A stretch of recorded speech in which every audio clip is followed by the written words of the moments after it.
จะมาทนเห็นมันถูกทำลาย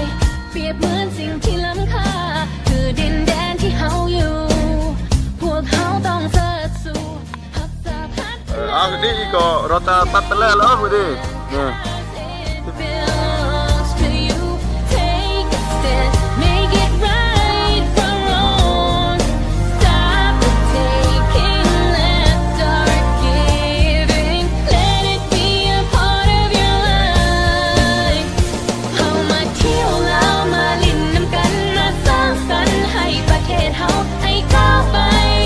ให้โลกได้รู้ว่าเฮาเป็นไผ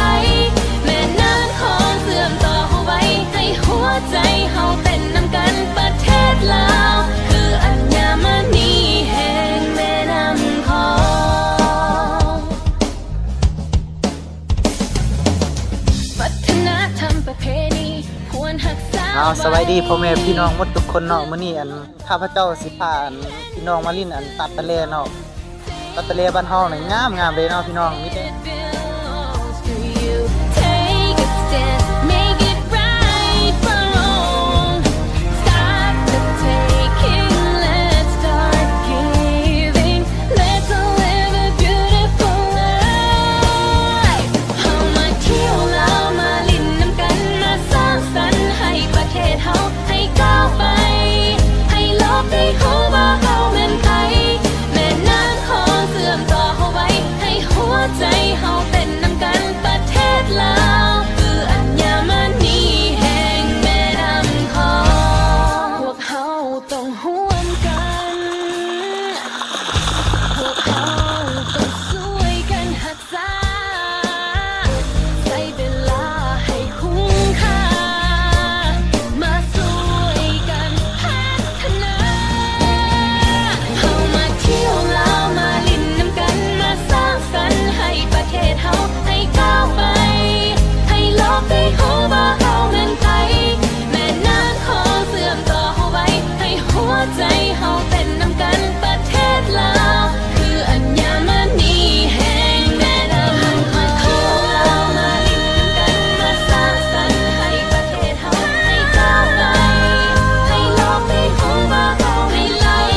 แม่น้ำของเสื่อมต่อเฮาไว้ให้หัวใจเฮาเป็นน้ำกันประเทศลาวคืออัญมณีแห่งแม่น้ำขอ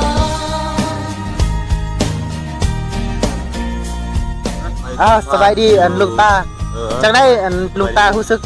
กประทับใจบ่มาลิ้นตัดตะเลเนี่ย โอ้ยก็ไปโดยพอใจเนาะภาคภูมิใจที่ว่าดีใจสุดมาเยี่ยมมายามมาทำมาเบิ่งเนาะเบิ่งทำเบิ่งน้ำแต่ว่าช่วงนี้เดือนนี้นี่ทำอย่างน้อยเนาะ แม่นแล้วเนาะคือสิบ่มีน้ำเนาะเดือนนี้ประมาณคือสิมีประมาณเดือน เดือน8 7เดือน8นะเนาะ งาม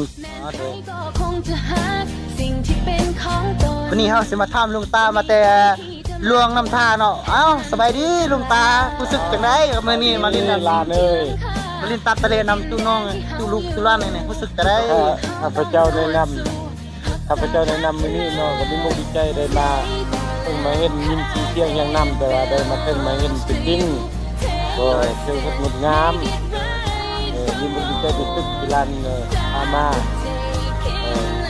ธรรมชาติดีด้วยทางใจสกลีเจ้าของทักใจที่สุดบ่เคยเห็นบ่เคยมาจากเรืออันนี้เป็นครั้งแรกความงามของมันธรรมชาติของมันและอนุรักษ์อีกพวกไม่